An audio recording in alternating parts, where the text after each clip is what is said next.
Le point commun des rêves et de la réalité est simple. Vous savez ce que c'est? C'est le passage à l'action. Eh oui, à l'origine de devenir coach en mouvement, j'avais deux rêves. Je voulais savoir bouger comme un super-héros et je ne voulais pas souffrir de différentes douleurs au moindre effort comme certains membres de ma famille. À ce jour, je suis très bien parti pour accomplir ces deux points, en ayant réorienté un peu le premier. Méthodologie. Isolation, intégration, improvisation. Ok, c'est cool. Mais qu'est-ce que je vais faire avec ça en fait? Qu'est-ce que je fais avec ça? Comment j'améliore ma force, ma mobilité avec ça, tu vois? Comment je diminue mes douleurs et mes inconforts aux genoux? Comment je m'en sers dans la pratique du mouvement, de la movement practice? Le passage à l'action m'a permis à travers beaucoup d'heures de pratique, de réflexion, de répétition, d'erreurs et de bonheur aussi, de synthétiser ma pensée et de construire mon programme NPOG, No Pain, Only Gain. Dites-vous que réussir à construire son propre programme, c'est un aboutissement personnel, tu vois. C'est un peu comme si Son Goku envoyait son premier Kamehameha, tu vois, ou que Harry Potter attrapait pour la première fois le vif d'or.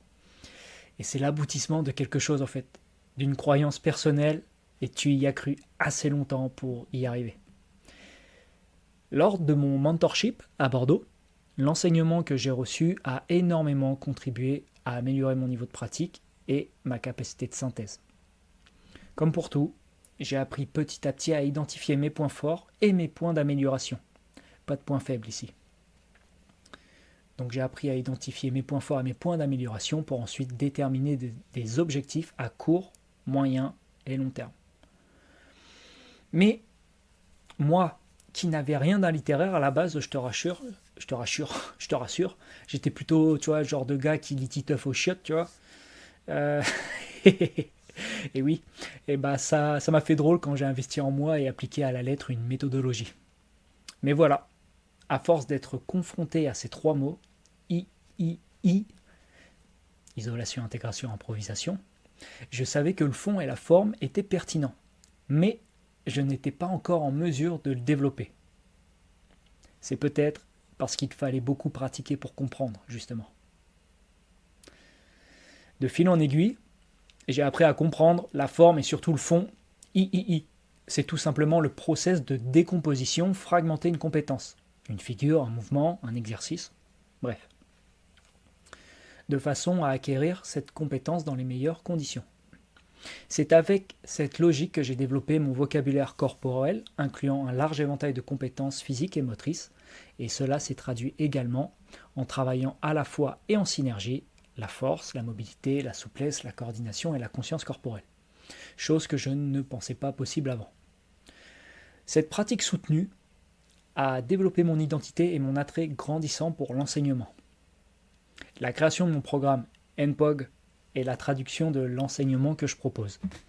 Mon programme, il repose sur, je sais pas parler, mon programme repose sur des fondations, une méthodologie, bordel, des domaines, des sous-domaines et un support d'apprentissage évolutif permettant de m'adapter à différents publics.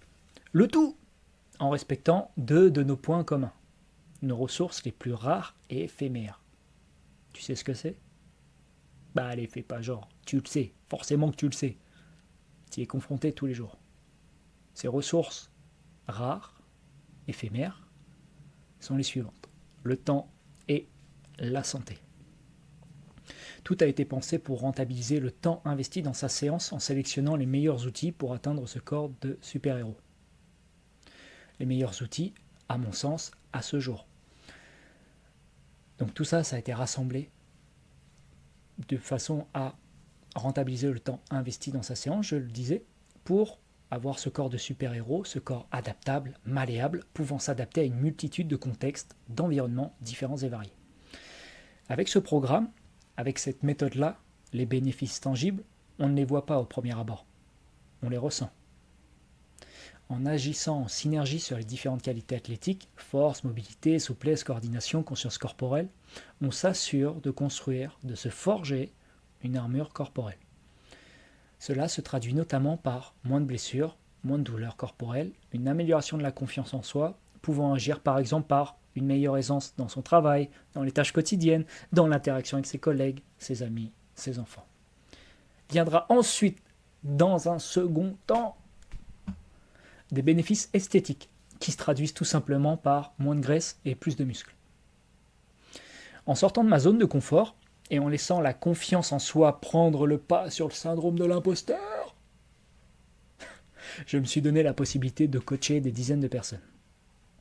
En travaillant avec méthodologie, avec un plan de séance adapté, stimulant à la fois force, mobilité, souplesse, coordination, conscience corporelle, oui, tu vas m'entendre souvent mentionner ces 5 qualités athlétiques-là, j'ai observé des dizaines et des dizaines de fois que le processus ne fonctionne pas que sur moi en fait.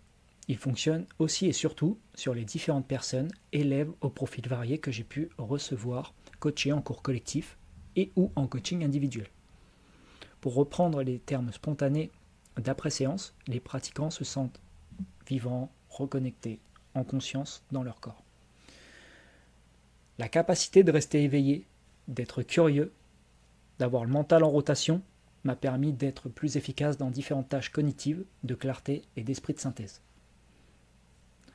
La pratique du mouvement, la movement practice, c'est un peu comme une boîte à outils où tu prends les outils les plus pertinents pour construire ta maison, ton lieu cocooning, ta salle du temps, ton arène, ton lieu idéal. Après de multiples échanges avec différents acteurs et surtout beaucoup de pratiques personnelles quand même, je suis en mesure de vous dire que peu importe votre contexte de départ, le mouvement c'est bien plus que des exercices de mobilité.